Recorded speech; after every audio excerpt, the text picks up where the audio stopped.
Bien, hola, muchas gracias. Y como siempre, ya por décima vez, daros las gracias a todos por vuestra asistencia a este ya último videotaller. Bueno, comentaros de partida que como todo lo que es último, pues requiere un cierto balance, que por supuesto no vamos a hacer, pero sí que os quiero destacar que estamos contentos del resultado que ha tenido esta gran maratón que hemos hecho respecto al plan hidrológico de la cuenca del Ebro. Eh, Estamos contentos porque hemos visto que las reuniones han sido pues, muy ricas en las aportaciones que habéis hecho vosotros.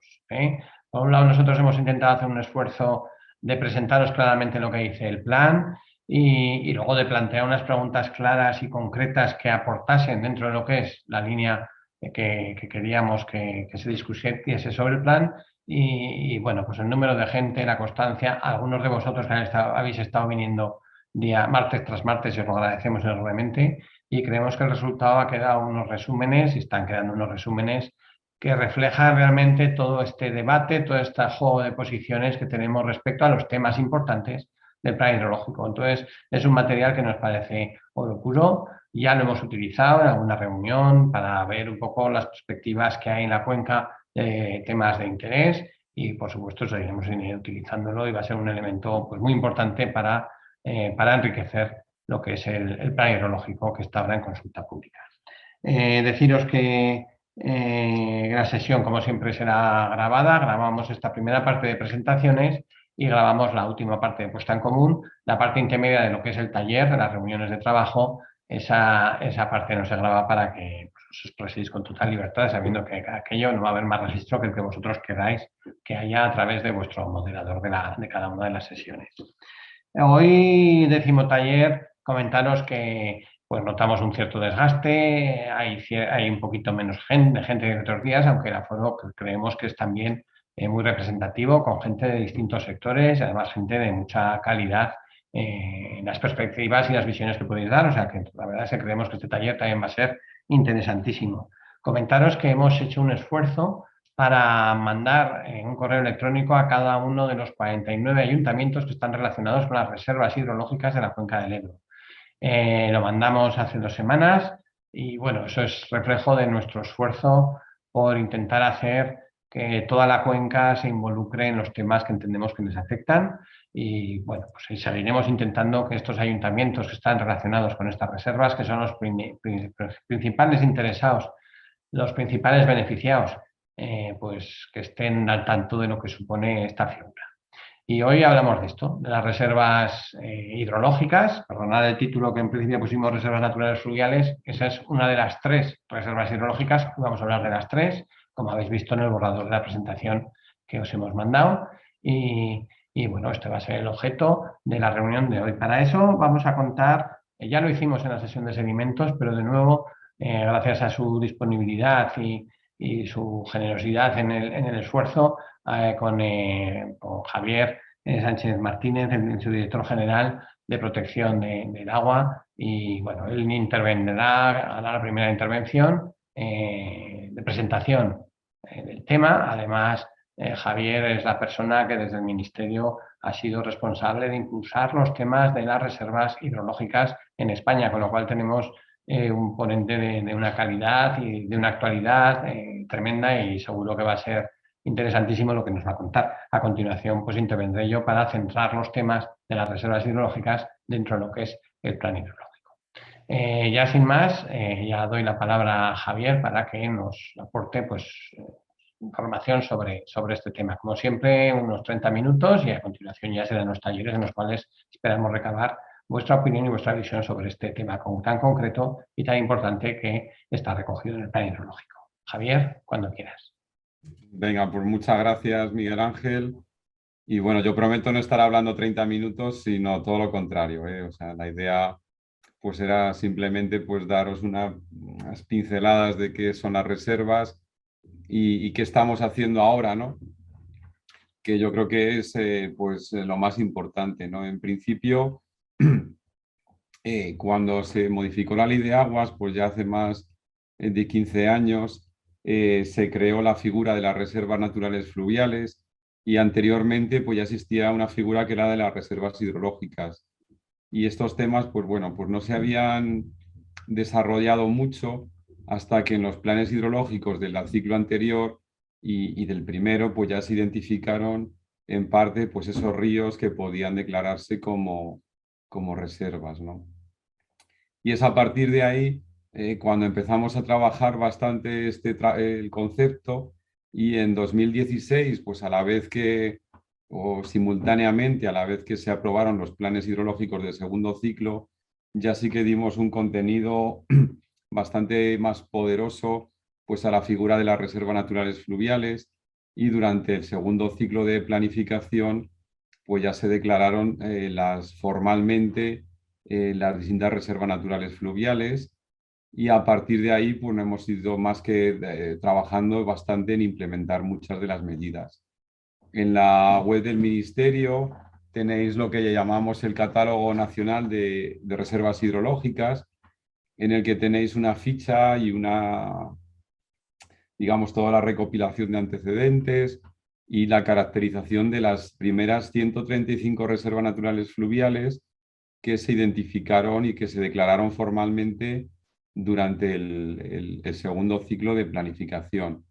Si a eso le sumamos las reservas en cuencas intracomunitarias, llegamos a 222 reservas naturales fluviales, pero digamos que cuando se modificó el reglamento del dominio público hidráulico en 2015-16, pues se vio la necesidad de no solo proteger los ríos de una forma singular, sino también pues otras partes del ciclo hidrológico, ¿no? Y en este caso se crearon las reservas naturales lacustres y las reservas naturales subterráneas, que son las que en estos momentos estamos intentando declarar a través del plan hidrológico, y luego cuando pase el plan hidrológico ya nos llega aquí al Ministerio para la aprobación, pues también desarrollaremos pues, un proceso ad hoc de declaración de esas reservas hidrológicas para completar las 3 tipologías de reservas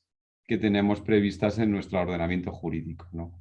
Entonces, con eso, la novedad importantísima para nosotros dentro del Plan Hidrológico del Ebro de este ciclo es que con esto, digamos, con este plan y con estas propuestas, culminaríamos el hecho de tener al menos declarada una reserva hidrológica de cada tipo en todas las cuencas hidrográficas, ¿no? Y eso para nosotros es muy importante porque ya le daríamos sentido a las 3 figuras, ¿no? En cuanto a las reservas naturales fluviales ya declaradas, digamos que solemos tener como tres puntos de vista que tenemos digamos que unir, ¿no? En principio hay gente o hay personas o asociaciones o usuarios que no quieren que sus ríos se declaren como reserva natural fluvial porque piensan que eso les va a traer una limitación de usos atroz, y que a partir de ese momento no van a poder ni acercarse por el río y va a ser un río, digamos, intocable, ¿no? A los que penséis eso, os decimos que no es así.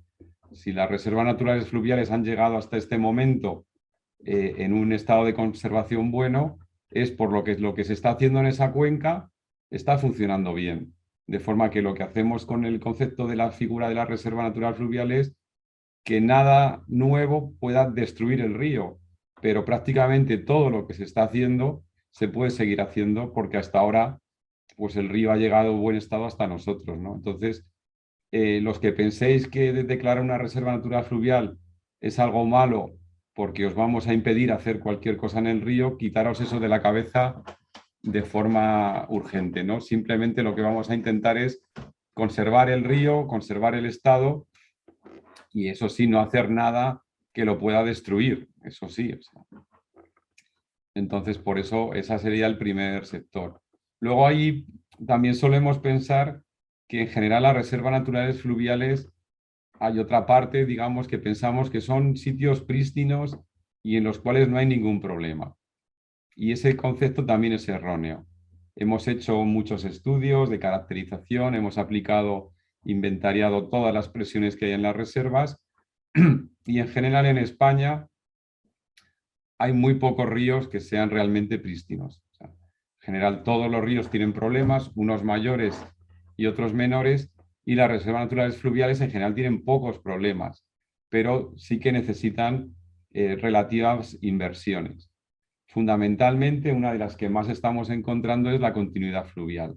Existen muchísimos pequeños azudes o obsoletos en las reservas naturales fluviales de antiguos aprovechamientos hidráulicos que ya hace muchos años que no se están utilizando y que sí que están produciendo una fragmentación de los hábitats piscícolas y de la continuidad de sedimentos importante. Y eso hace que una de las prioridades que tenemos es recuperar la continuidad fluvial de aquellos azudes obsoletos en las reservas naturales fluviales de toda España.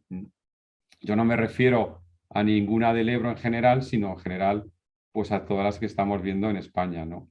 También tenemos problemas pues, de pequeñas, pues empiezan a aparecer especies invasoras, empiezan también, o solemos tener problemillas de pequeña depuración en los municipios, etcétera, etcétera, de hace que ahora mismo pues estemos planteando pues invertir una cifra importante. En este caso hemos estimado en una primera fase vamos a invertir del orden de 14 millones de euros en arreglar esos pequeños problemitas que hay en las reservas naturales fluviales. Esos problemitas, digamos, o esas pequeñas presiones, pues también estamos intentando que sean una oportunidad para que de una forma muy controlada y muy sostenible, pues el reto demográfico, el medio rural, pueda verse beneficiado, digamos, por poner mejor el estado de sus ríos y también pues arreglar pequeños problemas que a lo mejor pues nos hemos olvidado, ¿no? Como puede ser la depuración de pequeños municipios en las cabeceras de montaña, municipios estacionales, etcétera, que además pues en invierno no generan demasiado problema, pero que en verano sí, porque el caudal de los ríos baja mucho y ya pues esos pequeños problemas de calidad en verano, donde aumenta mucho la población, pues sí que hay problemas, ¿no? De forma que también queremos y tenemos la intención, digamos, de dejar todas las reservas naturales fluviales sin presiones o con las menores presiones posibles, ¿no? Entonces estamos en esa fase de implantación de medidas de corrección y recuperación ambiental que no son de grandes magnitudes en general, pero que sí que son muy pequeñas y poquitas cosas, ¿no? Y en ese sentido, pues también en el programa de medidas del Plan del Ebro y de todos los programas de medidas se están recogiendo estas inversiones y ahora mismo ya tenemos en ejecución pues la implantación de las medidas de reservas naturales fluviales en la mitad de las cuencas de España y esperamos, pues en cuanto empiece el año, poder también implantar estas medidas en el Ebro, por ejemplo. La semana pasada adjudicamos un contrato de 2 millones de euros para implantar las medidas del Júcar, etcétera, ¿no? O sea que poco a poco, según se van definiendo las medidas de cada organismo de cuenca, pues las vamos implantando, ¿no? Y en ese sentido, pues cualquier necesidad que detectéis hoy en las reservas naturales fluviales del Ebro, pues a través de Miguel Ángel, de la Confederación del Ebro, pues nosotros intentaremos que de una forma o de otra se puedan corregir en los próximos años y identificarlas bien en el plan y tratar de mejorarlas, ¿no? También otra prioridad que tenemos es lo que os decía de fomentar de una forma sostenible y de una forma inteligente, pues poder disfrutar y dar y divulgar la bondad o los requisitos ambientales de estos ríos y en aquellas reservas que hay que se pueden arreglar o mantener o mejorar algunos servicios de uso público, pues en colaboración con las comunidades autónomas, pues intentamos apoyar en la medida de nuestras posibilidades, ¿no? Pero siempre evitando la masificación y que el turismo pueda ser una presión sobre esas reservas. De forma que esta parte también la hacemos con mucha cautela y de una forma pues muy despacio, ¿no? Y por otro lado, las reservas naturales fluviales, en este caso, o las hidrológicas en general, pensamos que son unos laboratorios importantísimos para ver cómo el cambio climático afecta a los recursos naturales, especialmente a los recursos fluviales y en particular pues, a la morfología de los ríos. De forma que hemos seleccionado 35 reservas naturales fluviales de toda España y en ellas estamos haciendo unos inventarios de cómo están ahora mismo en un alto grado de detalle, para tener una foto fija de cómo eran los ríos pues en 2018 que empezamos a hacerlo y cada 6 años ir evaluando de una forma mucho más precisa que las redes de seguimiento actuales qué va pasando en esas 35 reservas naturales fluviales, tanto en estado del agua, en calidad, caudales, como también en hidromorfología y en el bosque de ribera. Viendo si en esas reservas naturales fluviales, pues los bosques de ribera van perdiendo vigor, van muriéndose o sustituyéndose unas especies por otras, si está incrementándose el régimen de temporalidad del régimen de caudales y cada vez baja menos agua. Y ese trabajo pues también lo hacemos pues, a través de fotos de alta resolución, de vuelos láser, etcétera, y esperamos bueno, pues que quede constancia, igual que hace muchos años, pues cuando se empezó con toda la biología de ríos, pues nosotros estamos comparando ahora mismo muchos macroinvertebrados que hay ahora con los que se tomaban en tesis doctorales y en trabajos de investigación en los años 80, pues esperamos que en el 2050 pues se puedan comparar los ríos con los que había ahora en 2020 gracias a este trabajo, ¿no? Y eso también, pues, bueno, pues esperamos que sirva y que podamos poner en valor todo ese trabajo, ¿no? En cuanto a qué nos queda por hacer, pues aparte de implantar estas medidas, pues lo que os decía, una vez que acabe la consulta pública del Plan del Ebro, pues la Confederación del Ebro nos mandará su propuesta de reservas hidrológicas nuevas y nosotros pues con esa propuesta la uniremos a todas las que nos van a llegar de todas las confederaciones hidrográficas y estableceremos el procedimiento final de aprobación o declaración de estas nuevas reservas.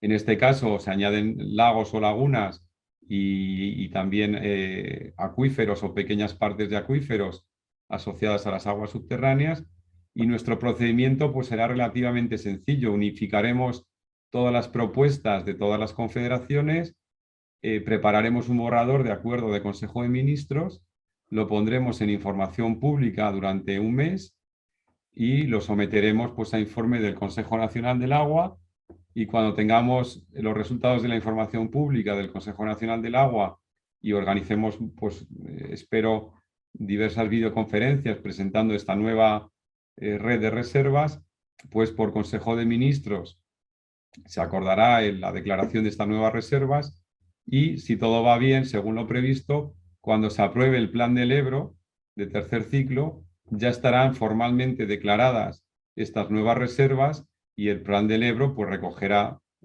finalmente por la nueva catalogación de estas reservas, ¿no? De forma que mientras que preparamos toda la aprobación del Plan del Ebro, que nos llevará su tiempo, también intentaremos de forma simultánea declarar formalmente estas reservas naturales o estas reservas hidrológicas.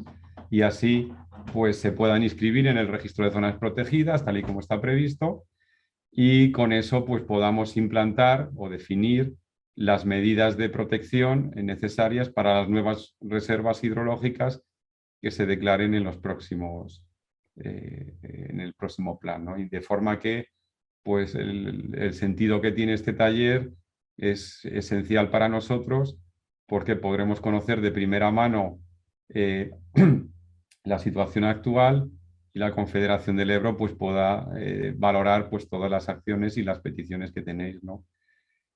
Y por mi parte nada más. Yo como siempre pues me gustaría quedarme y me quedaré con vosotros pues hasta que ya os organicéis por talleres. Luego al final de la videoconferencia pues también en la medida posible pues me conectaré y pasaré con vosotros los últimos minutos de la reunión. Y muchas gracias Miguel Ángel y quedo a vuestra disposición de cualquier cuestión. Muy bien, Javier. Muchísimas gracias, como siempre.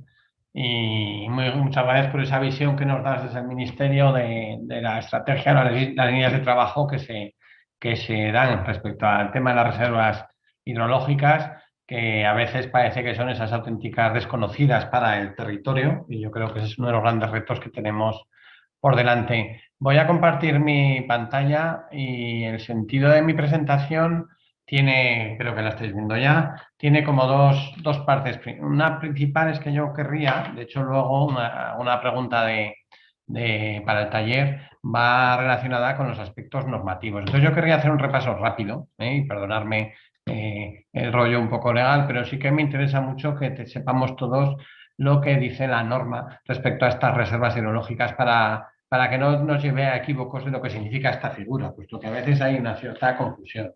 Eh, en primer lugar, decir que el origen lo tenemos en el texto refundido de la Ley de Aguas, donde se dice que los planes hidrológicos, como tenéis en esta diapositiva, comprenderán obligatoriamente, entre muchas otras cosas, las reservas naturales fluviales, con la finalidad de preservar sin alteraciones aquellos tramos de ríos con escasa o nula intervención humana. Y estas reservas se circunscribirán estrictamente a los bienes de dominio público hidráulico. Ya nos da dos ideas clave respecto a estas reservas, que en un principio se hablaba de reservas naturales fluviales, luego se recondujeron a reservas hidrológicas. Estas reservas, lo importante que vemos aquí es que tenemos una nula intervención, escasa o nula intervención humana, es una idea clave, es decir, hay un alto grado de naturalidad. Javier hablaba de que siempre hay algo que mejorar, efectivamente, pero estamos hablando de zonas con un alto grado de naturalidad. A veces que nos han hecho propuestas de reservas en las cuales pues están francamente afectadas, a veces ni siquiera tienen un estado de las aguas ni siquiera bueno.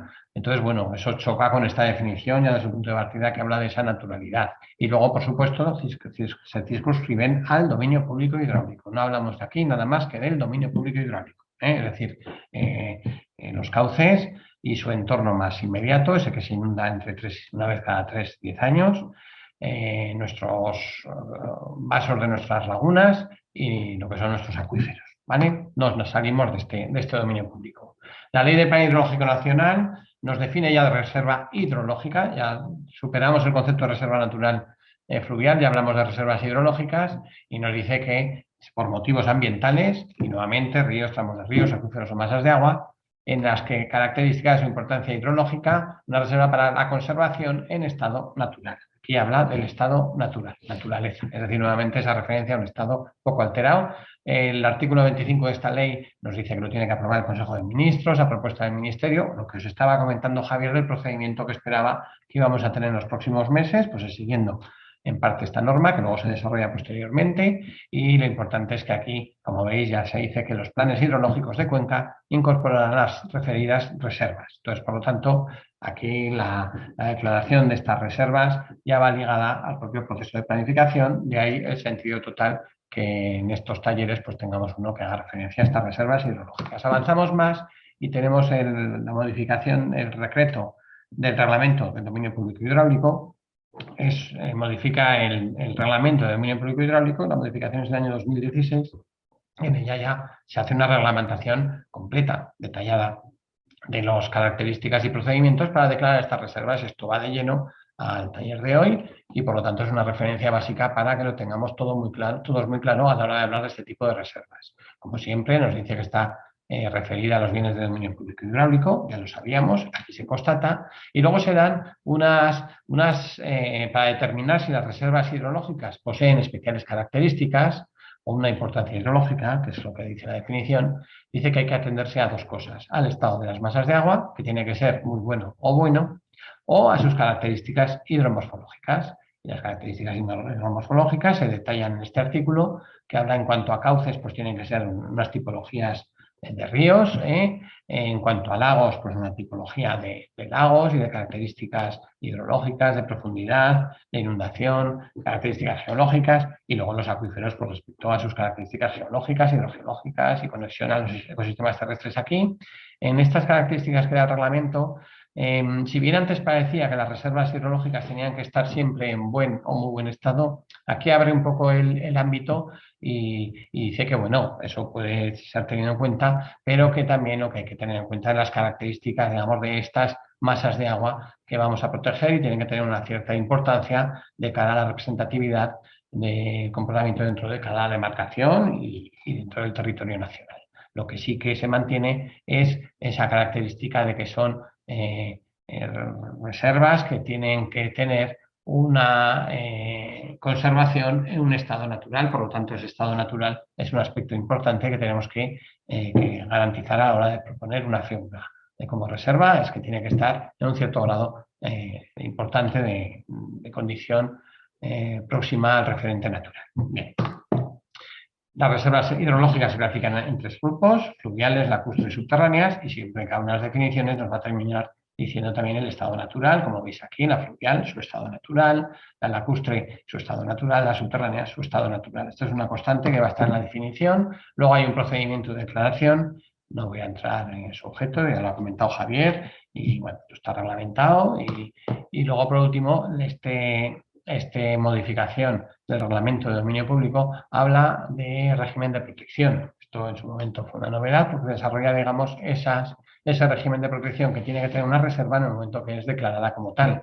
Y bueno, pues aquí habla de condiciones de que no se otorgarán nuevas concesiones ni se autorizarían actividades o declaraciones responsables que pongan en riesgo el mantenimiento del estado de naturalidad y las características hidromorfológicas que motivaron la declaración de cada reserva. Es decir, las nuevas concesiones y autorizaciones no deben de poner en riesgo ese estado natural. Esto es una condición importante, que es lo que comentaba su director general anteriormente, en el cual se entiende que las nuevas actividades pues, van a tener una limitación para no provocar un deterioro del estado de la masa de agua.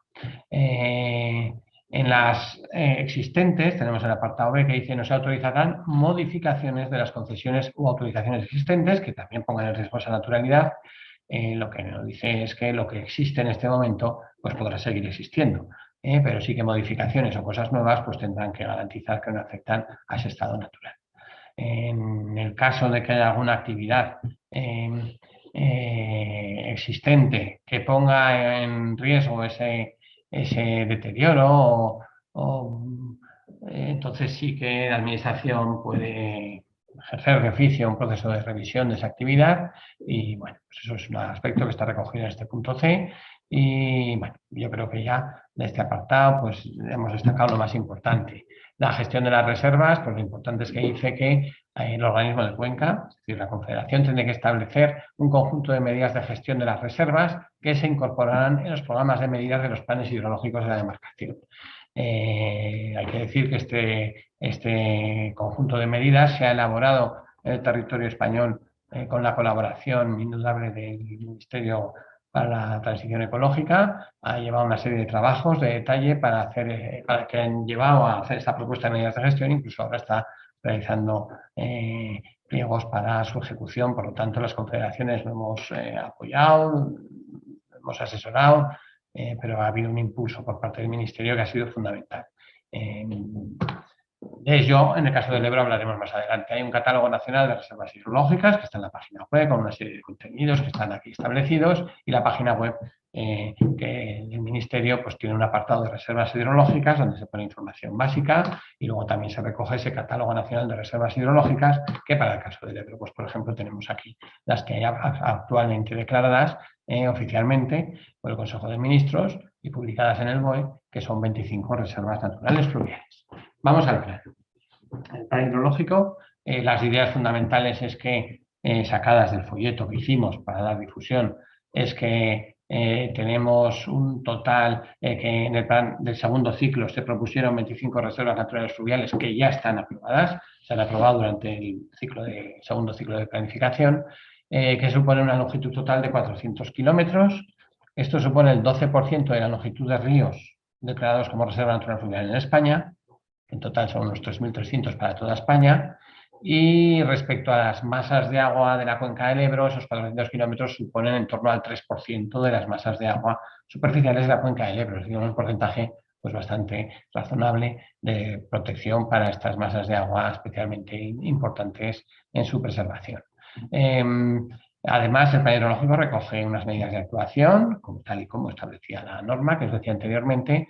En nuestro caso es por un importe total de 1,7 millones de euros, y además proponemos 6 nuevas reservas, 4 son lacustres y 2 son subterráneas. En este plan hemos decidido no incorporar nuevas reservas naturales fluviales, mantenemos las 25, entendiendo que la ampliación sobre todo la queríamos dirigir hacia estas nuevas figuras de reservas naturales, que serían las lacustres y subterráneas, y también un poco por consolidar la figura de las reservas fluviales con las 25 para ver un poco el grado de aceptación que tenía el territorio y bueno, también el nivel de ejecución de las medidas que las acompañen. Eso es un proceso lento, en este plan se proponen y el siguiente se ejecutarán, entonces en función de ello seguiremos viendo el proceso de declaración o no de nuevas reservas naturales fluviales. En el caso de las lacustres, como veis, tenemos 4, Libón de Cregüeña, en la cabecera del Ésera, las lagunas de Urbión, la cabecera de Najerilla, el Estany Negre, que es en el Parque Nacional de Guastortes, en la cabecera del Noguera, de Fuentes del Noguera Pañaresa y Ribagorza, y luego las lagunas Salada de Pritx y Plana en la orilla del río Ebro, en las proximidades de Chiclana o de Caspe. Son tipologías diferentes y de aguas subterráneas tenemos dos propuestas, sería los manantiales de la cuenca de los manantiales de Arteta y la cuenca del manantial de San Julián de Banzo.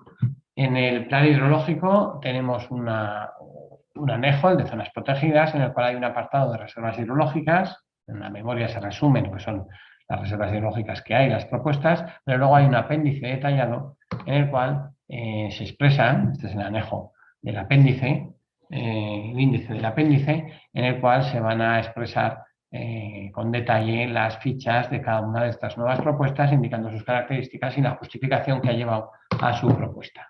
Este es el caso del Estany Negre de Boy, el que os decía que estaba en el Parque Nacional de Guastortes, en el cual pues tenemos un ejemplo de lago glaciar en Pirineos, que forma parte de un complejo lagunar muy importante, que es de este Parque Nacional, y además es un lago que la Confederación utiliza como representativo de la zona para el seguimiento del estado ecológico. Por lo tanto, es un lago especialmente importante, puesto lo que aquí, lo que se está midiendo de indicadores de calidad, es referente del estado natural para muchos lagos de ese Pirineo central o centro oriental. Otro lago es el Ibón de Cregüeña. Este es el lago que drena una cuenca 100% natural, no hay afección de ningún tipo, con lo cual ese estado natural es indudable. Y además es un lago de los más grandes que hay en el Pirineo, entonces por esa singularidad, por lo que se propone. Por otro lado, la laguna Salada de Chiclana es una laguna única en su tipo en toda la demarcación, en la laguna interior de cuenca de sedimentación hipersalina permanente, y entonces un buen representante además de todo el conjunto de lagunas salinas que hay en la cuenca del Ebro, que componen un sistema de lagunas muy representativas en las cuales hay una salinidad elevada y por lo tanto pues esta laguna por eso se ha seleccionado para ser candidata para ser reserva natural lacustre. Y por último la laguna de Urbión, la Sierra de la Demanda, cabecera del Najerilla, en la cual pues tenemos también un ejemplo de lago, ya en la margen derecha del Ebro, pues también importante y muy representativo. Respecto a las aguas subterráneas, pues se ha seleccionado el manantial de San Julián de Banzo, un manantial en el cual es muy conocido, muy estudiado, una cuenca vertiente subterránea muy caracterizada. Además se ha propuesto un perímetro de protección hace poco y por lo tanto pues ha parecido que este es, y además con una poca afección, una garantía de naturalización de su cuenca vertiente bastante importante y por eso se ha considerado como candidato. Y por último, el manantial de Arteta y su cuenca vertiente es la que da origen a esa propuesta de reserva natural subterránea, también un perímetro de protección y también una zona pues muy singular y muy poco afectada por los usos de agua. Bien, medidas, decir que en el programa de medidas recogemos la principal es la medida a la que hacía referencia antes Javier, esos 14 millones de euros para todo el territorio nacional. En el caso del Ebro se traduce en una propuesta de 1,7 millones de euros, que es el pliego que tenéis aquí. Luego además hay un par de estudios que se han lanzado y que se han recogido en el programa de medidas, uno que ejecutará la subdirección de protección para establecer medidas para proteger las aguas subterráneas como reservas estratégicas frente al cambio climático, un estudio que se realizará durante el siguiente ciclo, y también por parte de la Confederación queríamos lanzar un estudio para analizar la relación entre los caudales ecológicos en zonas protegidas, en particular en las reservas naturales fluviales con fondos propios del HS. La idea de este pequeño estudio de una cantidad, de una inversión ya, como veis, bastante menor. Para establecer las medidas sí que os quería transmitir la idea que no ha sido un proceso sencillo. ¿Por qué? Porque estamos en unas cuencas en las cuales hay una ambición de naturalidad y por lo tanto las medidas para su mejora pues no son fáciles de detectar.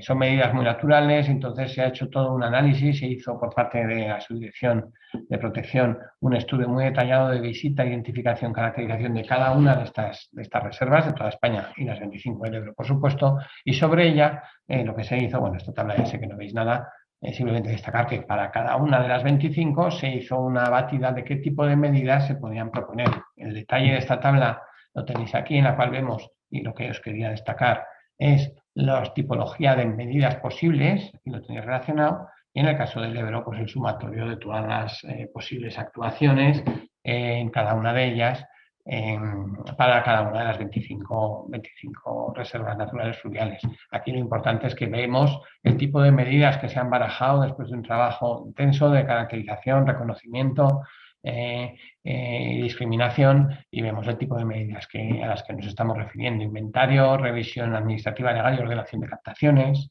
el control y seguimiento del régimen de caudales ecológicos, un aspecto también que se ha destacado como importante para estas reservas. Inventario, revisión administrativa, legal y ordenación de vertidos, el tema de los vertidos, pues darle una revisión para garantizar que está todo en orden en estas reservas.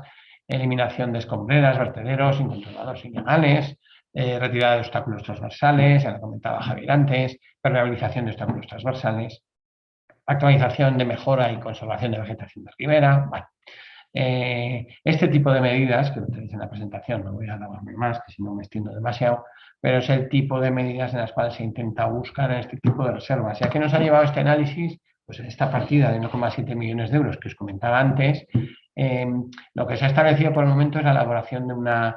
bueno, esta cifra viene de ese análisis que se hizo anteriormente para todas las reservas, de una forma más o menos concreta. Ahora ya lo que se trataba era de concretar. Para concretar hemos sacado un primer pliego, lo que se llama fase 1, que no es por los 1,7, sino es por 670.000 millones de euros, que está en estos momentos en fase de encargo a Traxa y que incluye pues este tipo de cosas. Os voy a decir: eliminar una estación de aforos abandonada que está en Torla, ahí en la cabecera del río Ara, en las proximidades del Parque Nacional de Ordesa. Poner una escala de peces en el azud de derivación de González La Casa.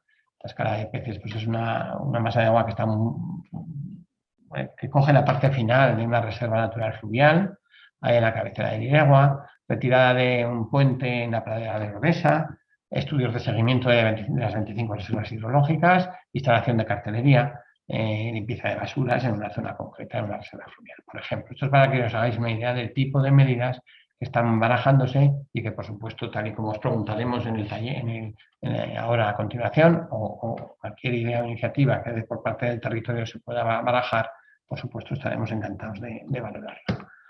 Muy bien, con esto ya he terminado. Muchas gracias por vuestra atención y paso la palabra a continuación a José Luis Justos, que os explicará la dinámica del taller que viene a continuación. Muchas gracias. Muchas gracias, Miguel Ángel. Muy brevemente vamos a ver los aspectos que se han decidido para esta parte del taller con vuestra participación activa.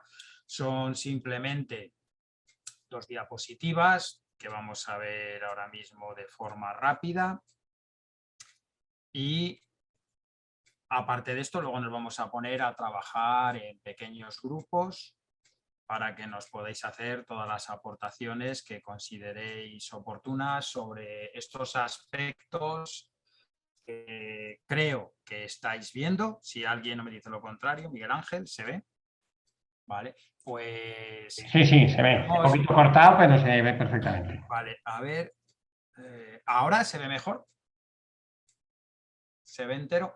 Ahora sí, ahora perfecto. Vale, estupendo. Pues tenemos 4 aspectos que van al hilo tanto de lo que ha estado contando Javier como Miguel Ángel, más un 5.º apartado que es el cajón desastre por si echamos de menos alguna cosa. El primero tiene que ver con aspectos generales. Y hay 2 preguntas que os queremos hacer. Por un lado, si os parece adecuado el enfoque que se tiene respecto a la regulación de las reservas hidrológicas en la normativa española y si no, cómo pensáis que podríamos mejorarlo. Un segundo apartado que tiene que ver con la figura de reservas hidrológicas, si es suficientemente conocida por la sociedad, según vuestro ámbito en el que trabajáis, cuál es la sensación que tenéis y, en caso contrario, qué acciones pensáis que serían buenas para impulsar que existe esta figura de protección. El segundo, tercer y cuarto bloque pues bajan a hacer unas preguntas bastante similares, pero sobre los diferentes tipos de reservas. La primera son fluviales, la segunda son las lacustres y la tercera son las subterráneas. En este caso, en el primer bloque, en el de fluviales, pues os comentamos que en el plan hidrológico se ha preferido mantener las 25 reservas fluviales actualmente declaradas y no incrementarlas, con el objetivo de valorar la aceptación por parte del territorio antes de proceder a su extensión, ¿no? Y hay varias preguntas. Si por un lado consideráis que es correcto el que esperemos a ver el nivel de aceptación social que tienen estas 25 reservas, si propondríais algún otro criterio diferente y cuál es el que propondríais. El segundo aspecto para las fluviales pues se centra en si pensáis que hay alguna masa de agua candidata para ser declarada nueva reserva natural fluvial. En este siguiente ciclo se ha comentado cómo se haría el encaje por parte de Javier a nivel normativo para que encaje con la futura aprobación del plan y cuál podría ser la justificación para ello. Y por el contrario también si consideras que debería eliminarse la declaración de alguna masa de agua existente como reserva natural fluvial. En cuanto a las lacustres, simplemente comentar que el plan propone, a partir de los estudios que tiene el Ministerio, la declaración de 4 reservas naturales lacustres, algunas ya las ha comentado Miguel Ángel en lo que acabamos de ver, y si os parece adecuada esta propuesta o si añadiríais o quitaríais alguna y cuál sería el motivo o justificación. En cuanto a las subterráneas, pues una vez más con los estudios de MITECO, el plan propone la declaración de 2 reservas naturales subterráneas, las acaba de comentar Miguel Ángel hace un momentito, y os comentamos y os preguntamos si os parece adecuada la propuesta y qué añadiríais o quitaríais, ¿no? Si alguna más y el motivo, o alguna menos. Y finalmente el cajón desastre, pues como siempre hemos hecho en todos los talleres, si echáis de menos algo sobre este aspecto específico de la propuesta de nuevas reservas y medidas de gestión de las existentes. Y esto es lo que vamos a ver. Y simplemente para terminar mi parte y poder pasar a los pequeños grupos de trabajo, un par de cositas. Bueno, algunos de los que estáis aquí nos habéis acompañado a lo largo prácticamente de todos los talleres y os lo agradecemos un montón. Y esto no se acaba, aunque esta sea la última sesión que tenemos digital en este proceso de 10 talleres que hemos ido encadenando. Esto no se termina aquí porque incluso en el momento en el que estéis con vuestro boleto de la lotería mirando si os han dado el premio, si se os ocurre algo nuevo, pues tenemos hasta el 22 de diciembre para poder sumando propuestas, observaciones, sugerencias a cualquier aspecto ligado a la mejora del borrador del plan. Y por otro lado, evidentemente todas las aportaciones que se hagan serán estudiadas para ver si tienen encaje técnico, legal, económico y demás en la propuesta del proyecto de plan hidrológico. Ahí tenéis la dirección de correo electrónico secretariaoph@chebro.es por si después de este taller se os siguen ocurriendo cosas que nos lleguen, porque posiblemente sean interesantes y es una pena perderlas ahora que todavía estamos a tiempo de poder incorporar más cosas. Así que, sin más, vamos a pasar a los pequeños grupos. En los pequeños grupos, según arranquen, tendréis oportunidad con cada una de las personas que están encargadas de la mediación de poder hacer una presentación rápida para poder saber quiénes vais a estar compartiendo este ratito, e inmediatamente pasaremos a las tablas para que nos hagáis todas las aportaciones que consideréis oportunas, que las podamos recoger y evidentemente vais a ser las primeras personas en el momento que nosotros tengamos el borrador en donde se recopilan todas las propuestas que nos hacéis y corregimos a nivel ortográfico, algún pequeño detallín de redacción, si no queda muy clara la redacción, desde la propia Confederación se os enviará con rapidez en un par de días como mucho, por si queréis hacer alguna matización a esas observaciones, siempre que sean vuestras propias observaciones y penséis que tienen alguna deficiencia en la redacción que hacemos las personas que estamos tomando notas. Os lo comentamos porque si son propuestas nuevas o propuestas que pueden contradecir algo que esté recogido en ese informe resumen donde vamos sumando todas las aportaciones, en ese caso tendréis que hacerlo a través de la dirección de correo electrónico que os acabamos de decir, la de Secretaría OPH, para sumarlo, pero ya fuera del taller, porque sería algo que queda fuera del marco de trabajo de este ratito que vamos a compartir. Sin más, nos vamos a ir a los pequeños grupos y en un ratito nos vemos para compartir lo que hemos sacado en cada pequeño grupo y que conozcamos qué es lo que ha contado cada pequeño grupo. Así que sin más, nos vamos a las salidas de trabajo.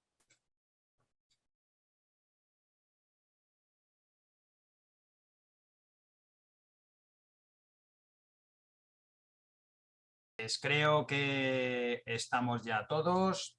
Vamos a ir pasando con agilidad para no robaros mucho tiempo. Si os parece, vamos a comenzar o por Nerea o por Pablo. No sé si habéis podido llegar hasta el final de todas las tablas.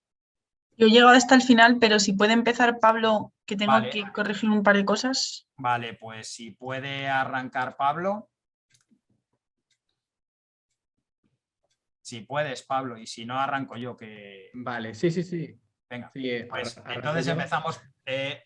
No hay nada que os hayáis dejado relevante al final, ¿no?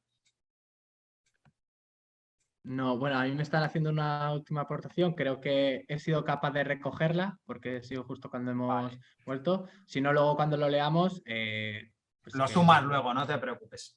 lo sumo luego, pero vamos, Vale. ha quedado justo ahí la última frase y yo creo que se ha cogido, pero bueno, luego... Vale, por pues si nada, acaso. arrancamos con el global, porque es el que nos sirve de referente. Además, vamos a aspectos generales. Cuéntanos.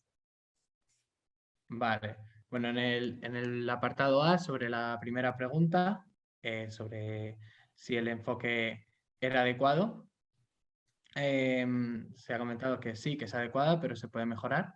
Se tendría que hacer más énfasis en la gestión, es decir, no proteger mucha superficie y muchos puntos, sino que proteger los mejores puntos y gestionarlos de la mejor manera posible. Y la legislación debería ser más ambiciosa en cuanto a gestión e inversión, y no solo en la declaración. Hay que proteger, gestionar e invertir, todo incluido en la misma normativa. También se ha comentado que hay que tener más en cuenta la población local más próxima al área protegida. También se comentaba que todas las reservas hidrológicas están ya en lugares protegidos y quizás se peca de sobreprotección, es decir, en este sentido, sobreprotección se refiere a proteger de forma redundante y esto podría dar lugar a ruido. Habría que preguntarse si esta nueva figura de protección añade algo sobre las ya vigentes.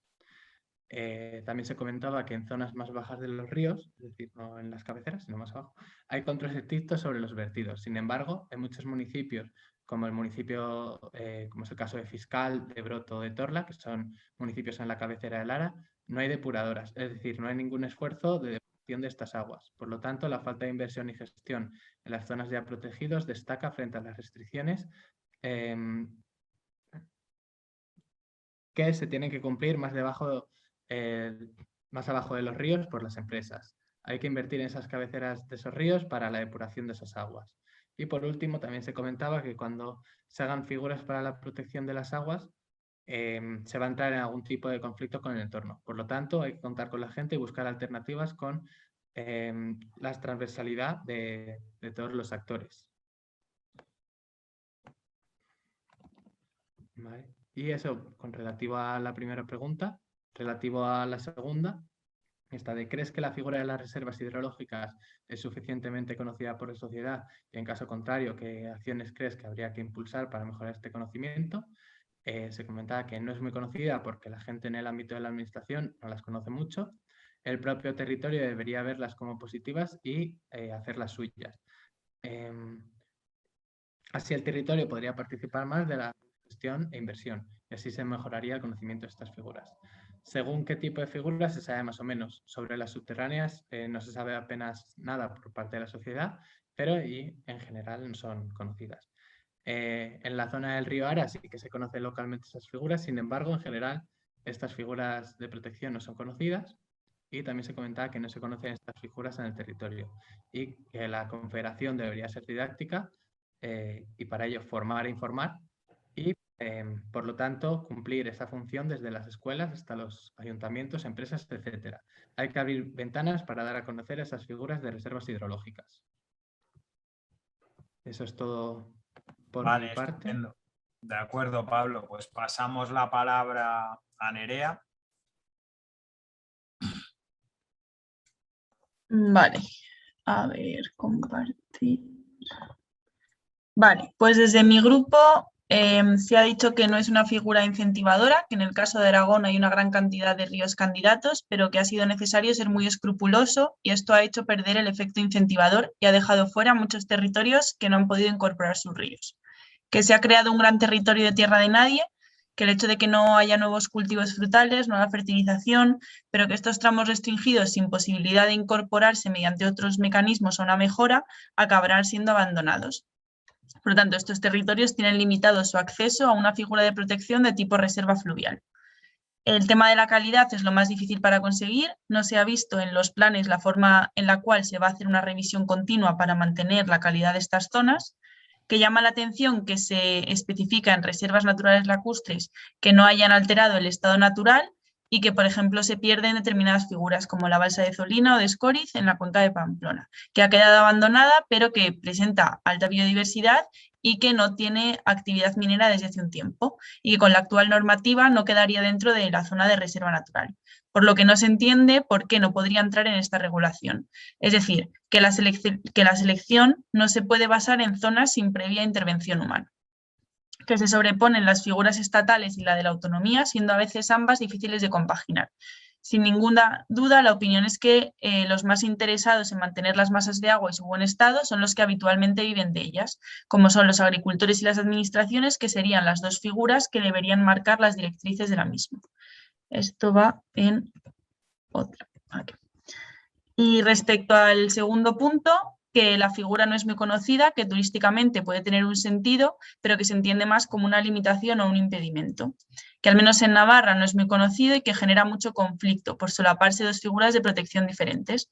Es muy complejo dar más valor a una que a otra, y más aún cuando estas están ligadas a zonas fluviales. Las medidas de gestión propuestas son muy generales y escasas, que se hacen escasas en zonas donde podría haber más reservas naturales atendiendo a los criterios establecidos, como son las zonas con compatibilidad de usos, que la ciudadanía no reconoce las reservas naturales fluviales y que la participación ciudadana no está enterada de qué representa ser una reserva.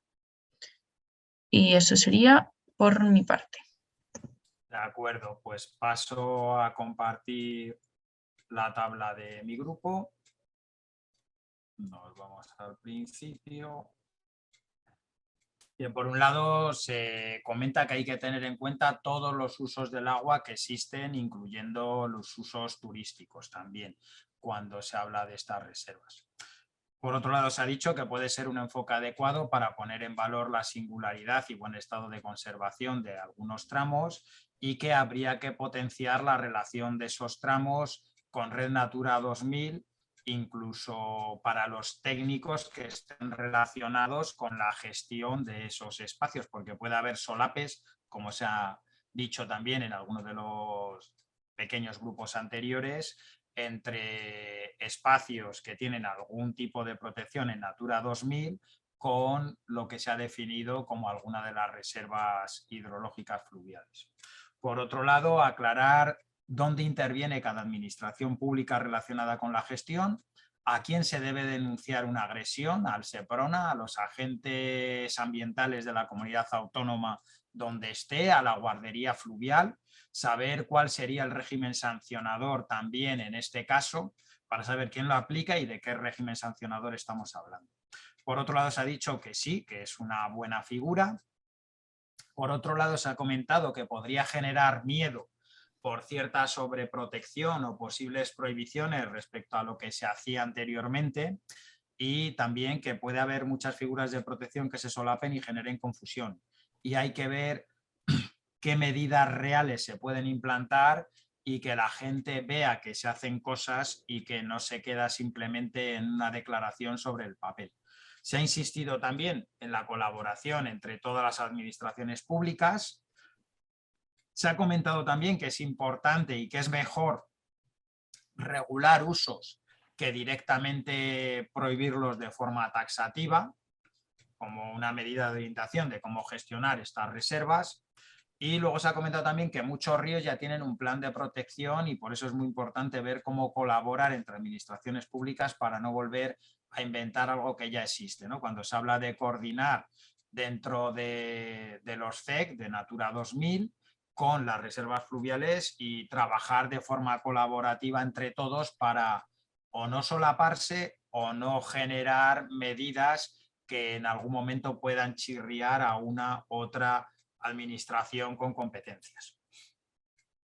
Respecto al conocimiento de las reservas, pues se ha dicho que es bastante desconocido todavía, que hay que comunicar bastante más, también incluyendo a los habitantes de los lugares donde se declaran. Se ha dicho también que son unas desconocidas prácticamente totales, incluso para los ayuntamientos y los habitantes de estos lugares, que se podrían vincular con zonas Natura 2000 y aclarar a esta población cuál es la relación que tiene, que algunas ya son Red Natura 2000 y que deberían vincularse de alguna manera que sea más obvia, ¿no? Que quede más claro que en ese tramo del que estamos hablando ya hay alguna figura de protección Natura 2000 y también la figura de reserva fluvial. Por otro lado, se ha vuelto a insistir en que es desconocida para todas las administraciones públicas de casi todos los niveles, con habitantes, visitantes, también se ha comentado el tema de los ayuntamientos, y que hay que explicar bien qué supone y qué cosas buenas tiene el tener en tu municipio esa figura, porque se supone que es un distintivo de alta calidad ambiental para tu municipio, pero hay que ver de qué manera se va a vender en positivo ese valor bueno que tiene para un municipio el tener una reserva fluvial.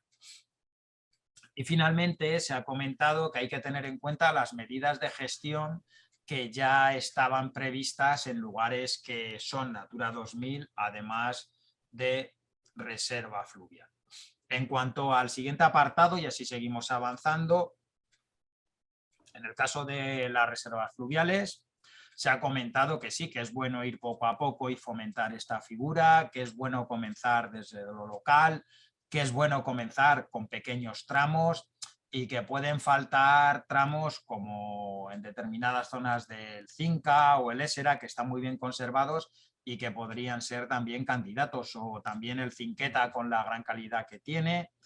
Por otro lado, se ha dicho que hay que considerar cómo coordinar la gestión con superposición de administraciones públicas, técnicos de Natura 2000, técnicos desde la Administración General del Estado con el MITECO, las confederaciones, y que hay que buscar un encaje coordinado de trabajo entre todos. Y que es necesario que los actores del territorio conozcan la figura y para qué sirve. En el segundo apartado se ha comentado que se echa de menos en tramos meandriformes o trenzados que tienen una excelente calidad, en tramos medios de los ríos, pues eso, que están bastante bien conservados y que pueden ser muy representativos de lo que es un río en un tramo medio, pues que debería haber algo, ¿no? En ese sentido también, no solo cabeceras, no solo centrarnos en cabeceras. Al hilo de esto también se ha comentado que, bueno, pues en el caso de la provincia de Burgos, pues pueden faltar algunas cabeceras, tanto en zonas del Ebro en Burgos, y también ya no es una zona de cabecera de alto, de zona alta del río, ¿no? Pero en la misma provincia de Burgos entramos, podríamos llamar medios por la dinámica fluvial que tienen en velocidad y demás, pues que están los mejores tramos de conservación de náyades, ¿no? De esta especie, por decirlo para quien no lo conozca, de almeja acuática fluvial, para que nos entienda quien no sepa lo que es una náyade, pues que sería importante también tener alguna actuación o definir alguna que esté en esas zonas donde hay náyades. Se ha hablado también que la red en los CEC de Natura 2000 es más representativa, más completa, es más global, llega más lejos, y que podría utilizarse también por ser representativa de tramos que tienen un alto valor a la hora de ver si se amplían algunas reservas fluviales más de cara al futuro y que ya hay trabajos hechos ahí y que sería interesante tenerlos en cuenta. Pues hasta aquí el tramo B, si os parece, paso a Nerea y luego a Pablo. Vale.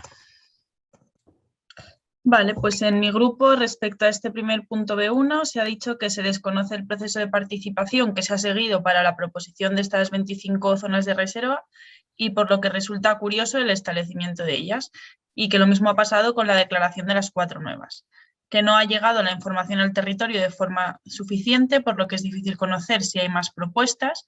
Si desde el territorio no se conoce esta figura, ¿cómo la gente de este territorio va a proponer nada? De cara a ampliar el catálogo, es necesaria una mayor sensibilización de estas figuras de protección y lo que se pretende con ello. Falta formación al personal técnico e información a nivel general. ¿Cómo se ha planteado la ciudadanía? Estos talleres, por ejemplo, son útiles en este sentido. Es una figura que se ha recuperado por su importancia, que no nace de un proceso de clasificación, de conocimiento o de un proceso voluntario de acuerdos de ríos entre los distintos agentes, sino que surge de un conjunto de ríos que se considera imprescindible salvar de cualquier tipo de depredación. Es un listado que se queda corto y que necesita mayor coordinación, diversificación y ajuste de las medidas que se plantean. Sigue faltando una lista de espera, es decir, ¿qué hacemos con los ríos que se han dejado fuera? Y también se ha dicho que son zonas de la Ibérica principalmente que se han planteado de dominio público de determinadas características, con poco avance en sistemas de regadío y sistema agrario y con requerimientos muy específicos, que hay que ser consciente que este tipo de figuras pueden suponer una fórmula para el mantenimiento de calidad de muchos cauces que si no pueden ser deforestados y abandonados.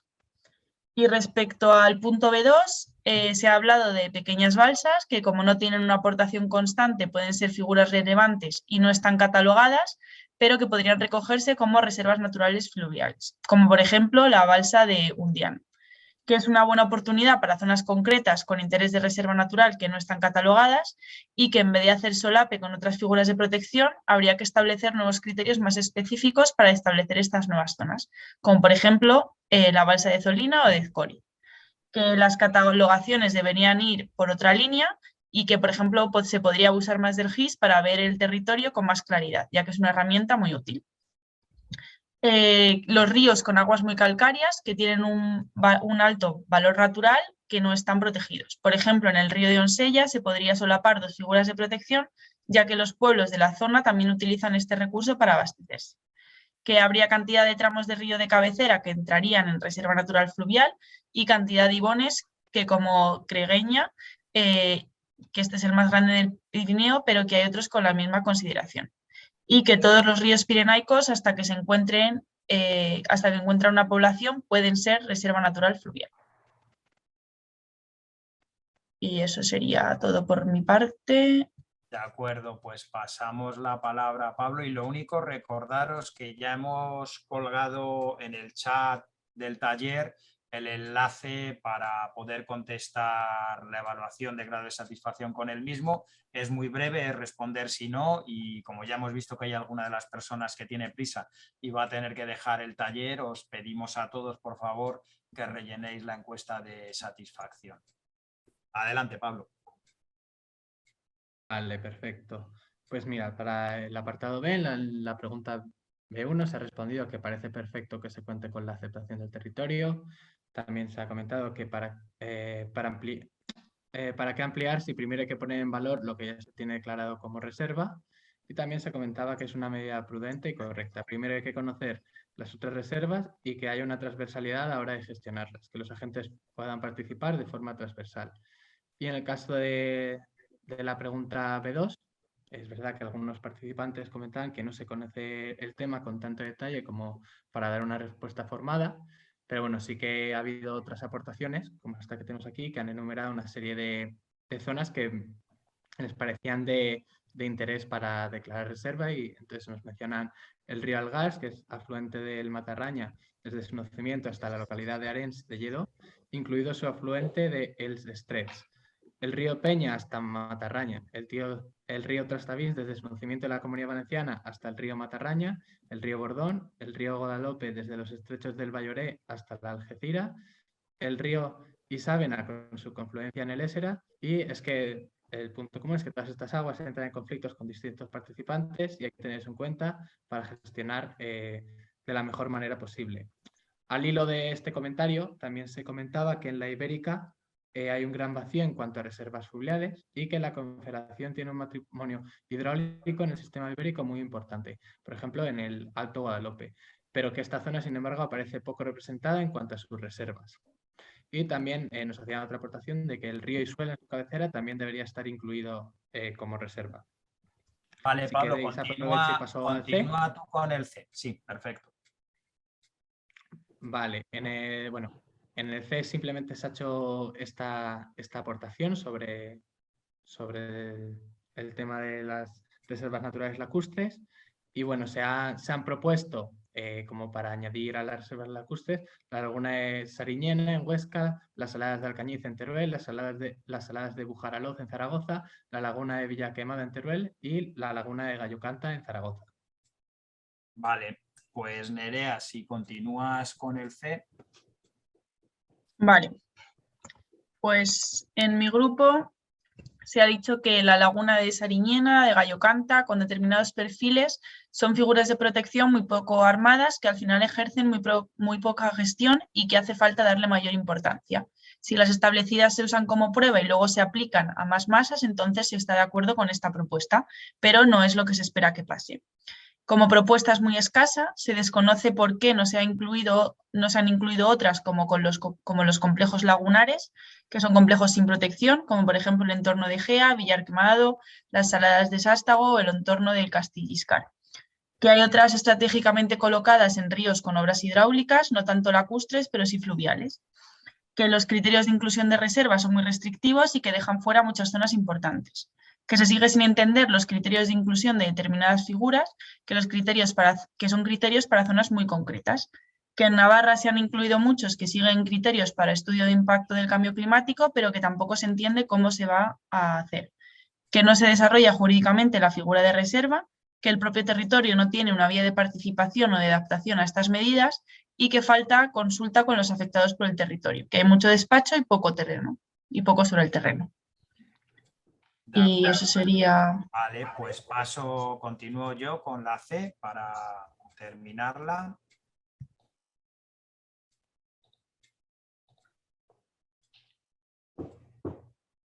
Vale, se ha comentado que hay que dejar claro qué supone para el territorio, si va a generar alguna limitación concreta o alguna restricción a determinados usos específicos. También se ha comentado que seguro que lo elegido está muy bien, pero que también sería bueno conocer cuáles son los criterios elegidos, porque bueno, se ha puesto en el ejemplo de la provincia de Burgos, pues zonas como Pozo Negro, Neila, etcétera, pues que son lugares interesantes y no se sabe por qué unos sí y otros no. Y que también, bueno, se pregunta, ¿no?, cómo se ha hecho la búsqueda, si nos quedamos en que todos sean lagos glaciales, ibones o similares, o se pueden meter otro tipo de formaciones lacustres, y por qué esos 4 son los elegidos y no otros, ¿no?, por sintetizar. Y también se ha dicho, bueno, que es un primer paso para comenzar, que es positivo. Con esto terminamos el C. Remato con el D para comenzarlo. Y en cuanto a aguas subterráneas, pues aquí también se ha comentado que seguro que hay un montón de sitios con cosas interesantes, pero bueno, que por ejemplo en el caso de Burgos, por los complejos kársticos que tiene importantes, como puede ser la zona de Pozo Azul o la de Ojo Guareña, o incluso por Monte Santiago, por las particularidades que tiene y los sumideros que tiene de aguas que se cuelan hacia abajo, ¿no?, que también podrían sumarse a estas reservas naturales subterráneas. Y se vuelve a preguntar también qué suponen y cómo se han seleccionado, y que es importante trabajar en el tema de los perímetros de protección, ¿no?, y que hay muchas más en toda la cuenca, en diferentes ubicaciones geográficas, y que el de alguna manera correlacionar estas reservas con los perímetros de protección en todos aquellos lugares donde sea necesario sería algo interesante. le paso la palabra a Pablo para que continúe con el D y luego a Nerea.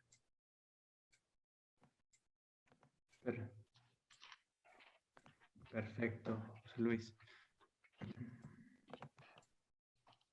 Vale, pues para el D, lo que se ha comentado en nuestro grupo es que, bueno, las dos propuestas de reservas actualmente son muy similares y también se comenta que se ha pecado de poca creatividad, que se podrían incluir otras topologías. Nos ponían el ejemplo de Pitake.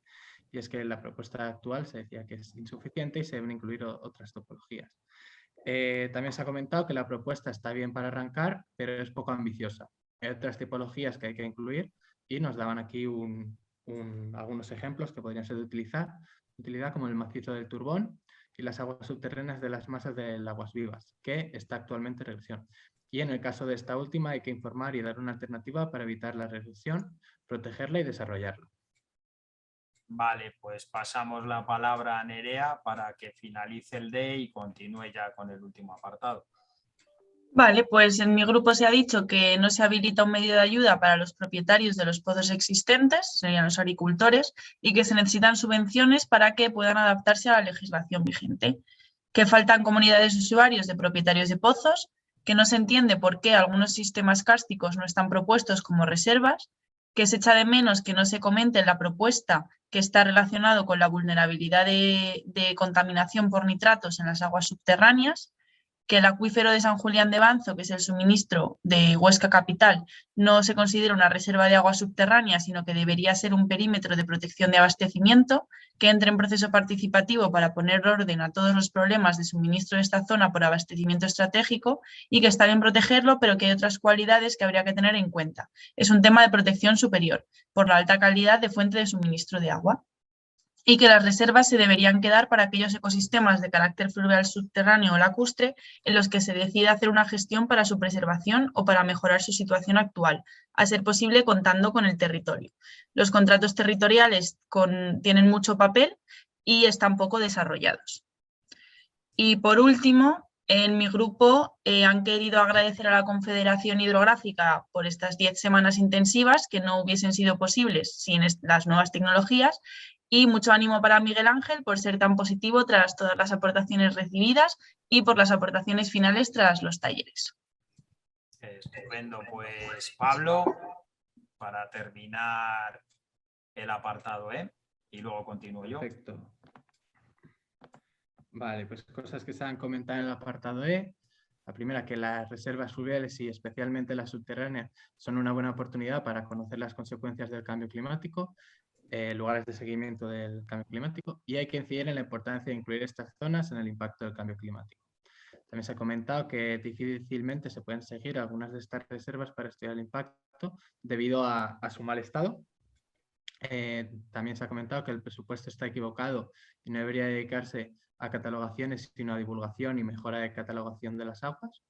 Y también se decía que la carga que se hace a propiedades privadas es muy grande en cuanto a la calidad del agua, cuando en aguas arriba los ayuntamientos y diputaciones no están poniendo el presupuesto en la mejora de estas aguas.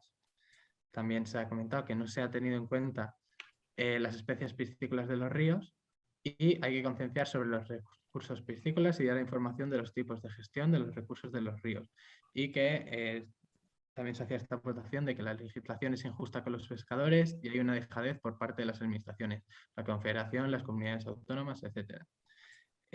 También se ha comentado que la Confederación tiene el dominio de las aguas fluviales y las subterráneas, pero las aguas fluviales no fluyentes están en un limbo legal.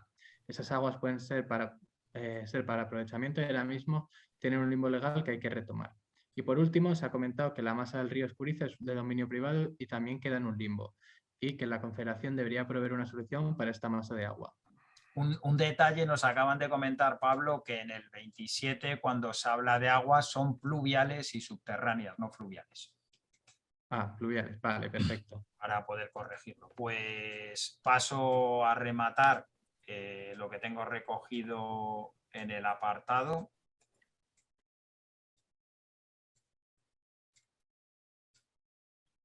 Vale. Pues en el grupo se ha comentado por qué no se plantea, donde existen ya depuradoras, mejorar esos tramos de forma significativa para que pudiesen pasar también a ser parte de alguna reserva hidrológica. También se ha comentado que el turismo en principio es una presión para las reservas fluviales y se plantea como un interrogante hasta qué punto esto es una presión para las reservas fluviales y, por tanto, cómo se debería gestionar ese turismo cuando puede estar en determinados casos totalmente relacionado con la presencia de turistas en esas zonas, que lo mismo llega a masificarse si sirven de reclamo las reservas fluviales. También se ha comentado cómo transmitir que hay fondos para mejorar la depuración en pequeños municipios si están en reservas fluviales. ¿Cómo vamos a conseguir ser capaces de llegar a esas administraciones locales de carácter municipal para que sepan que pueden mejorar en ese aspecto concreto y que tienen ayudas desde fuera, ¿no? Desde administraciones públicas de ámbito superior? También se pregunta qué ventajas te da ser reserva fluvial siendo un municipio, ¿no? ¿Cómo vamos a conseguir que a nivel de municipal, de ayuntamientos y demás vean que esto es algo positivo incluso para el desarrollo local, ¿no? Por otro lado, ¿qué medidas de gestión? ¿Quién las va a llevar a cabo si hay que hacerlas, si hay que ejecutarlas? ¿Quién es el responsable de la ejecución, el mantenimiento y el seguimiento del estado de la zona concreta para evitar que se deteriore? Y también, ligado a todo esto, lo importante que es implicar a todos los actores relacionados para que esto sea una figura operativa con capacidad de gestión y no se quede simplemente sobre un papel con una declaración de determinado lugar, ¿no? Y también se comentaba finalmente que es muy importante aclarar los criterios de selección que se han seguido, tanto para que nadie se sienta defraudado por no estar, como para que nadie se sienta castigado por estar pensando que le pueden limitar algo. Y no sé si por parte de alguno de los que habéis estado en alguna de las salitas de trabajo echáis de menos algo relevante, nos lo podéis pasar también por el chat para poder anotarlo. Daros las gracias a todos antes de pasar la palabra a Javier y a Miguel Ángel. Insistir en que para todos nosotros ha sido muy interesante y para los que además habéis estado prácticamente en todos los talleres, pues bueno, esto es como las galas de clausura en los festivales de cine. No sé si tenéis el Goya de honor o algo similar, pero agradeceros de verdad las ganas, las aportaciones y el haber estado todas estas tardes, durante todas estas semanas con nosotros. Pues le paso la palabra a Miguel Ángel y a Francisco, y a Javier, y nada, rematar vosotros el taller. Muchas gracias a todos. Y para recordar el enlace de la evaluación del taller, si algunos tenéis que ausentar con rapidez. Muy bien, pues si te parece, Javier, intervengo yo primero y luego ya, si acaso, tú ya recoges todas las ideas y nos das una visión final y ya cierras tú, ¿vale? Entonces yo simplemente deciros que, a ver, el tema de hoy era un tema, comparado con otros, era muy concreto, muy específico, muy local, digamos. Y yo creo que por ello también las intervenciones que habéis tenido, que habéis realizado, pues también tienen un valor especialmente importante, ¿no? Porque estamos yendo al detalle de qué masas de agua propones, que se incorporen, que no se proponen, criterios. A mí bueno, la implicación de la población local, que ha habido varias intervenciones en ese sentido, contar con la población local, que los territorios lo acepten, decíais, que ese es el camino. Hay que explicarlo bien. Alguien decía que más terreno y menos despacho, ¿verdad? Pues eso, esa es una preocupación que en la Confederación, cuando se ha hablado de reservas fluviales, pues reservas hidrológicas, siempre hemos tenido presentes y además somos conscientes de lo difícil que es, porque no estamos hablando de territorios muy poblados, con mucha gente, con muchos recursos, muchas asociaciones, muchas inquietudes, no, estamos yendo a esa España de las cabeceras, que precisamente por eso es una reserva hidrológica, porque están muy abandonadas, hay poca población y por eso la naturaleza pues tiene un protagonismo especial. Entonces, en este caso, tiene una dificultad mayor. No obstante, se hacen esfuerzos.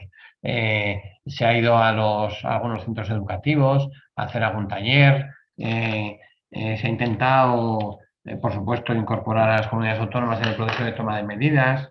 Por ejemplo, la relación con los espacios naturales se ha trabajado mucho y bueno, pues ahí sí que se ha intentado hacer un trabajo de cercanía al territorio, pero desde luego que sigue siendo un reto importante, lo habéis dicho en muchas intervenciones y creo que debemos de saber implicarlo y luego sobre todo intentar hacer que el territorio acepte la medida como una cosa buena, que no vea, como decía Javier al principio, que la reserva hidrológica es para prohibir, que efectivamente tiene limitaciones en los usos, porque por eso lo ponemos como reserva.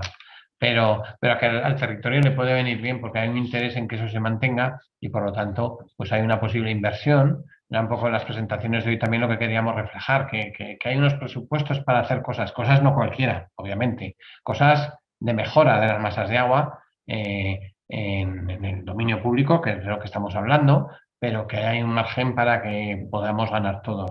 Hay que buscar las ideas y los proyectos que puedan entrar dentro de estos parámetros y eso es lo que nos está costando pues dificultad de encontrar, ¿no? Entonces eso es lo que tenemos que seguir trabajando ahí.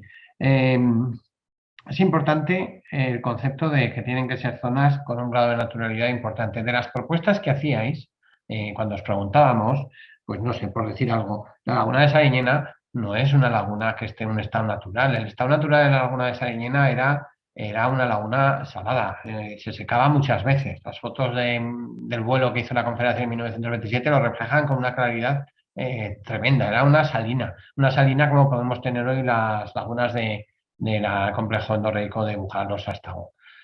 Hoy tenemos otra cosa, es una laguna que tiene mucha agua por los retornos de riego, tenemos patos y animales y vegetación característica de agua dulce, porque ya no hemos hecho otra cosa. La laguna de Sariñena tiene figuras de protección, no solamente ambiental, sino también protección de agua porque es una masa de agua. Al ser declarada una masa de agua, eso quiere decir que se hacen redes de control, que se vela por su estado y si no cumple el estado, establecemos medidas. Es decir, en ese sentido no hace falta que declaremos todo como reserva hidrológica, no, eso es un error. Hoy en día tenemos declarado el 3%, ya os decía en la presentación. La pregunta sería, ¿cuál es el objetivo? ¿Cuál debería ser el objetivo a futuro? ¿Qué porcentaje de masas tenía que tener esta figura de reserva hidrológica? Me daba la sensación cuando hacíais aportaciones, que no es que diga que no, pero yo creo que hay que matizar bien. La reserva hidrológica no debe ser una figura a extender a todo el territorio o a todo el territorio con una cierta naturalidad. Es una figura para esas masas de agua que son la élite de las masas de agua por esa naturalidad, que además sirve de referencia para la Directiva Marco del Agua. Esa es la idea. Entonces, no deben ser muchas, porque entonces ya estamos desvirtuando el sentido de esa reserva. Es un poco la reflexión sin, por supuesto, desmerecer lo que habéis dicho, que lo analizaremos y veremos todo lo que habéis comentado. Pero sobre todo ese estado de naturalidad, que es el sentido de esta reserva, no lo podemos desvirtuar. Para proteger tenemos otras figuras. La simple declaración de masa de agua pues, es importante porque ya nos hace ver ese estado y tomar medidas. Pero bueno, hay mucho más margen con otras figuras que es mucho más fácil de recoger. Y si hay problemas, se preguntabais, pues hay que denunciar pues, la guardería fluvial, si es del dominio público, está dispuesta siempre y las confederaciones para que se canalicen las denuncias sobre posibles deterioros o pérdidas del estado de masas de agua y eso pues sin problema. Que os hagáis idea que nosotros desde el principio hemos recibido peticiones de masas de agua de hacer reservas fluviales. La última se hizo para Leti, era en la cabecera del Segre, ahí en Puigcerdá, y la gente del territorio nos proponía declarar reserva natural fluvial la Lisera del Segre, que es una zona de ribera muy interesante, que tiene NAIS, ¿verdad? Es una vegetación muy característica y que se da allí y en pocos más sitios, y además que se está perdiendo. Pero ya les decíamos que la figura era una protección ambiental, la que quería, es la protección que da la comunidad autónoma con esas figuras de red natura y era ahí donde tenían que ir. Es decir, ese equilibrio entre protección ambiental con la red natura y la reserva hidrológica hay que también coger el punto. No todo tiene que estar, cada figura tiene su sentido y eso es lo que hay que tener en cuenta. Por supuesto, de forma coordinada, como muchos apuntabais. Bueno, que me estoy enrollando demasiado y lo de los criterios para explicar mejor por qué las hemos elegido, eso lo habéis dicho en varias intervenciones. Y es verdad, aunque en los anejos están esas fichas que os decía con las características de las 25 declaradas y las 6 propuestas, pero bueno, quizás sería adecuado pues, hacer una explicación metodológica más global de por qué hemos llegado a ellas y luego, en todo caso, eso pasa por la participación pública. Eso sí que es fundamental. El plan hidrológico tiene este proceso de participación donde sometemos lo dicho al criterio de todos y a la opinión de todos. Y ahí, por supuesto, si alguno considera que alguna no debe estar o lo contrario, pues es el momento de presentarlo y discutirlo y analizarlo, que eso es precisamente el trabajo que nos queda por delante. Esa comunidad de Banzo tiene ya perímetro de protección, se aprobó hace poquito, es decir, lo que es el agua de abastecimiento con su perímetro de protección, uno de los pocos que hay en la cuenca del Ebro, está ya aprobado, eso es para felicitarnos y eso, por supuesto, garantizará la calidad del agua de abastecimiento para Huesca. Bueno, especies piscícolas es uno de los indicadores de estado de las masas de agua, es verdad que es un indicador con el cual se ha ido retrasado, pero en la cuenca del Ebro aplicamos un indicador que es el EFI Plus desde hace el anterior ciclo y inventarios de peces vamos recogiendo todo el trabajo que se va haciendo para tener una buena caracterización de los ríos de la cuenca del Ebro y eso, por supuesto, lo tenemos en cuenta. El tema de turismo y presión, cómo gestionar ese turismo que, por un lado, es importantísimo que esté porque es la puerta abierta a la sociedad de nuestros espacios naturales, hace que se valore, pero por otro lado puede llegar a ser una presión muy, muy importante, ya lo vemos en muchas masas de agua y de hecho hay experiencias de gestión de ese turismo que también están siendo exitosas y bueno, por lo tanto hay que buscar ese equilibrio. ¿Vale? Bueno, las medidas de gestión, decíais quién las va a hacer, el programa de medidas establecido en el plan, el 1,7 millones de euros, son proyectos que dirigirá personal de la Confederación con fondos de la Subdirección de Protección del Agua, que gestiona Javier Sánchez, y bueno, por supuesto, esos proyectos pues son proyectos que hace la Administración. No obstante, medidas de gestión, pues la gestión es de todos y por supuesto la gestión del medio ambiente y del medio hídrico pues debe ser una competencia en la cual todos tenemos que trabajar juntos y cada uno en la medida que tenga medios. Bueno, yo ya termino ya pues sobre todo agradeciéndoos, hoy es el último taller ya, es un día importante, alguien decía que teníamos que celebrarlo hoy con una buena cena y bueno, pues tendrá que ser digital también, ¿qué vamos a hacer? En otra ocasión, pues a ver si tenemos ocasión de hacerlo más presencial. De todas formas, yo os digo que el éxito de aportaciones que hemos tenido con estas sesiones virtuales a nivel de Cuenca del Ebro, con gente de tantos sitios y cada uno hablando con total libertad, creo que tiene un valor muy importante. Ahora nos quitaremos, todavía queda poco, pero dentro de poco el gorro de comunicadores del plan y nos pondremos el gorro de respondedores de alegaciones.